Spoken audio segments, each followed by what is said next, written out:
प्रिय विद्यार्थियों नमस्कार। तो आज मैं अपन संविधान की क्लास में प्रारूप समिति के बारे में पढ़ेंगे।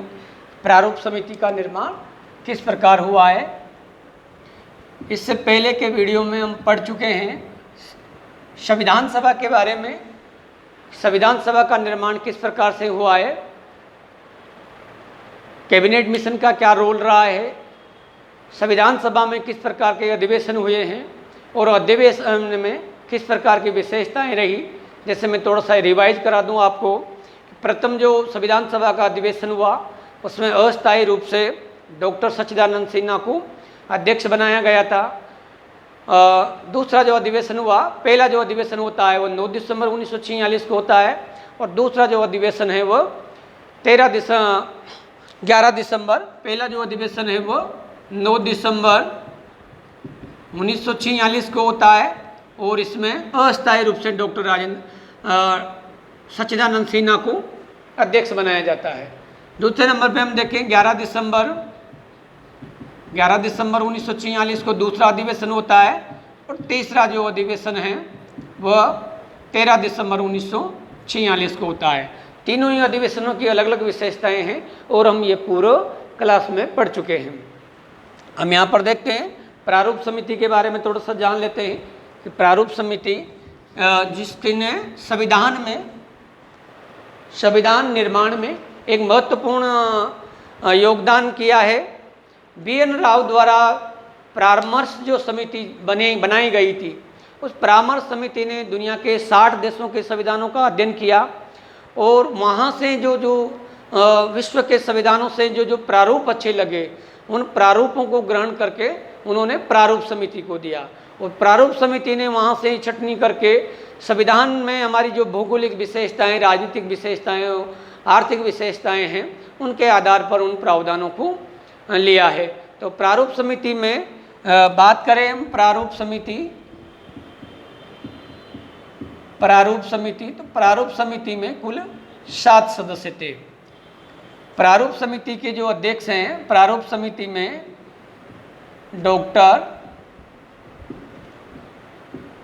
अंबेडकर जो कि प्रारूप समिति के अध्यक्ष थे। दूसरे नंबर पे हैं जो प्रारूप समिति के मेंबर रहे हैं कन्हैयालाल माणिक्यलाल मुंशी, KM मुंशी। और तीसरे नंबर के जो सदस्य हैं वह हैं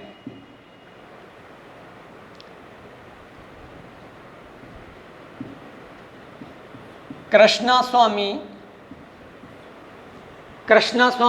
अय्यर।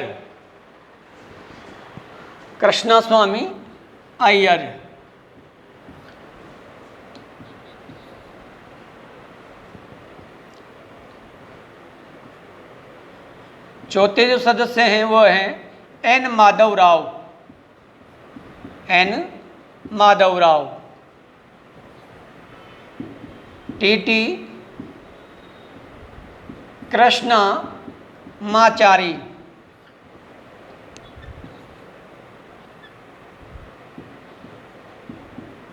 मोहम्मद शादुल्ला। अगले जो व्यक्ति हैं वो हैं मोहम्मद शादुल्ला। और एक हैं गोपालास्वामी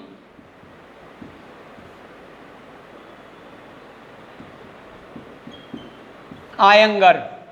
तो इस प्रकार से प्रारूप समिति में 7 सदस्यों ने भाग लिया था। अब यहाँ पर देखें हम कि TT जो कृष्णमाचारी है वह DP केतान की मृत्यु के बाद आए थे। संविधान सभा में DP केतान की मृत्यु के बाद TT कृष्णमाचारी आए और दूसरे जो व्यक्ति हैं माधव राव वह BL मित्र द्वारा स्थान रिक्त करने से वो यहाँ पर आए हैं। तो पूर्व में यदि हम देखें तो 7 सदस्य doctor Ambedkar, KM Munshi, Krishnaswamy Iyer, BL Mitra और DP केतान, मोहम्मद शादुल्ला और गोपालास्वामी आयंगर थे। लेकिन DP केतान की मृत्यु के बाद TT कृष्णमाचारी और BL मित्र के स्थान पर N माधव राव प्रारूप समिति में शामिल हुए थे। संविधान सभा की जो अंतिम बैठक होती है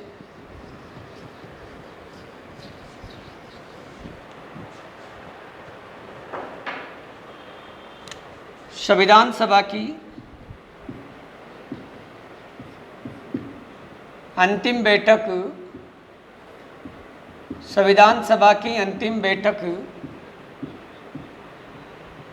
24 जनवरी 1950 को होती है और इसमें डॉक्टर राजेंद्र प्रसाद को अध्यक्ष बनाया जाता है। इसके बाद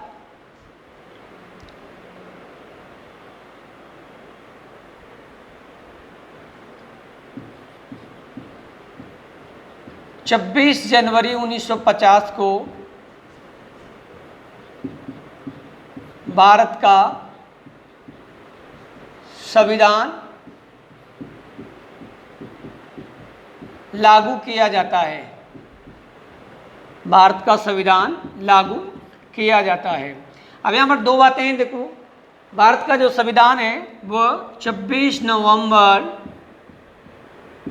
1949 को भी लागू किया गया था, लेकिन ये आंशिक रूप से लागू किया गया। आंशिक रूप से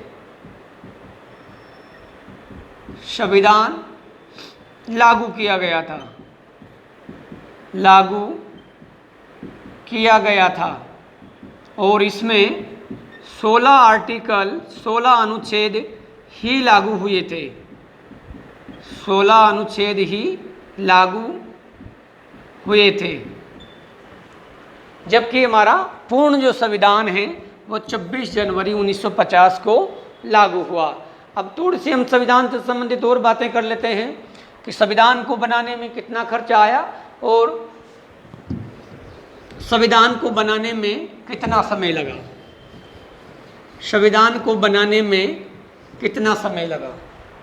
तो संविधान को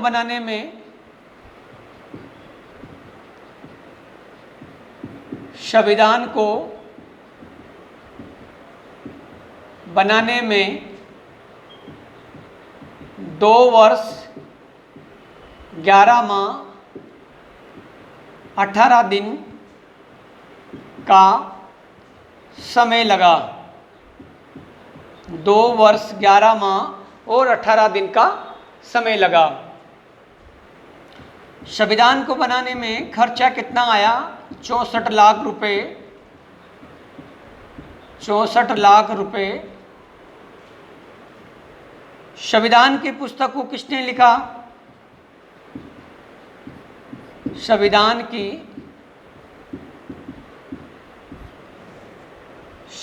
की जो मूल प्रति है, संविधान की जो पुस्तक है, उसको हस्तलिखित किया, हाथों से लिखा गया प्रेम बिहारी नारायण रायजादा द्वारा। प्रेम बिहारी नारायण रायजादा द्वारा। और सबसे बढ़िया विशेषताएं क्या है देखो इनकी, कि इन्होंने ये काम फ्री ऑफ कॉस्ट किया, अवैतनिक रूप से बिना वेतन के इन्होंने काम किया। और प्रेम बिहारी नारायण रायजादा के बारे में हम बात करें तो ये शांति निकेतन में एक अध्यापक के रूप में कार्य करते थे, लेकिन इनकी हाथों से लिखी हुई जो लिखावट है वो बहुत सुंदर थी और सुंदर होने के कारण इन्होंने संविधान की पुस्तक इनके द्वारा लिखवाई गई।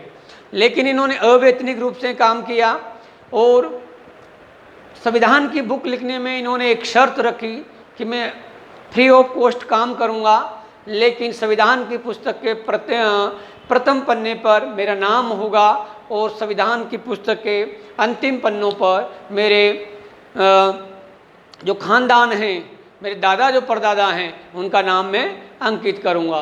तो इस प्रकार संविधान वेता मान जाते हैं इस बात के लिए और प्रेम बिहारी नारायण रायजादा संविधान की पुस्तक को लिखते हैं। तो इस प्रकार जो संविधान की पुस्तक का जो प्रत्येक पन्ना है, उस पन्ने में बीच में प्रेम बिहारी नारायण राय ज़्यादा अपने सुंदर लिखावट से संविधान में जो शब्द लिखे गए हैं वो लिखते हैं, और इसके जो चारों ओर जो कसीदाकारी की जाती है, जो बेल बूटियाँ बनाई गई, जो इस पुस्तक के हर पन्ने को सुंदर बनाने का कार्य किया गया, वो कार्य किया गया नंदलाल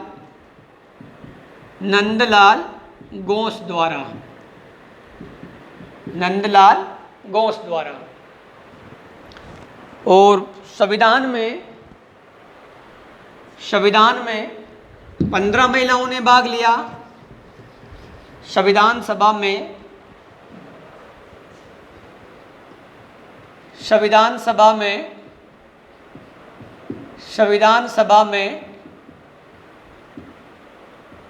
कुल 15 महिलाओं ने भाग लिया। संविधान सभा में कुल 15 महिलाओं ने भाग लिया, और अंतिम रूप से 8 महिलाओं ने हस्ताक्षर किए। अंतिम जो संविधान सभा की बैठक होती है उसमें 8 महिलाएं ही पहुंचती है और अंतिम रूप से हस्ताक्षर करती है। इनमें एकमात्र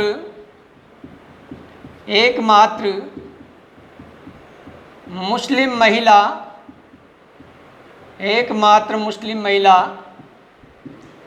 बेगम एजाज रसूल थी।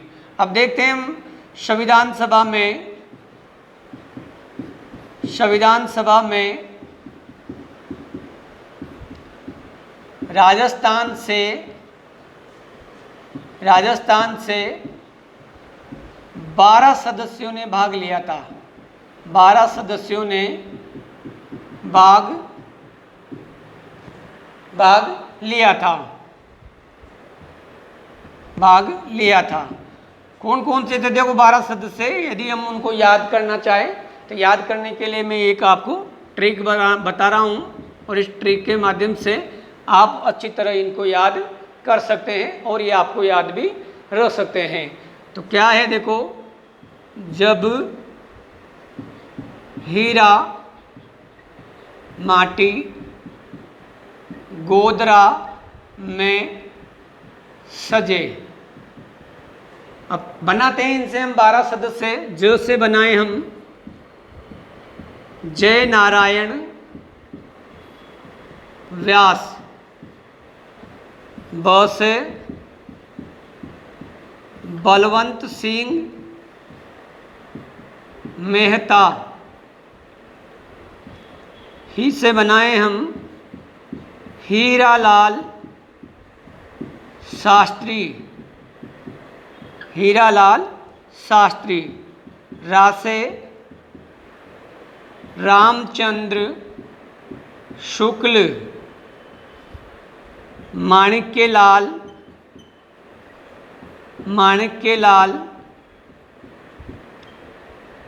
वर्मा।